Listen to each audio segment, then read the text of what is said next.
Menteri Keuangan Republik Indonesia Purbaya Yudisadewa membongkar percakapannya dengan Jaksa Agung ST Burhanuddin terkait dengan penegakan hukum di dalam tubuh lembaga keuangan negara. Dalam perbincangan itu terungkap fakta mengejutkan oknum pegawai pajak dan bea cukai ternyata pernah mendapat perlindungan di masa lalu sehingga sulit terjerat hukum. Saya nggak tahu ini rahasia atau enggak. Biar aja rahasia juga saya ungkap di sini. Rupanya kenapa selama ini saya baru tahu saya ketemu dengan Jaksa Agung, kata Purbaya seperti dikutip dari program CNN Indonesia The Economic pada Kamis 30 Oktober 2025. Dari percakapan dengan ST Burhanuddin itu, Purbaya baru mengetahui bahwa masa lalu ada intervensi dari pihak tertentu agar kasus oknum pegawai pajak dan bea cukai yang terlibat hukum tidak diusut.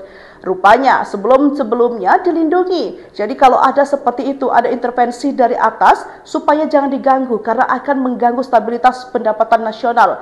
Itulah yang menciptakan seperti dikasih intensif untuk berbuat dosa. Ternyata ada treatment seperti itu, pungkas Purbaya.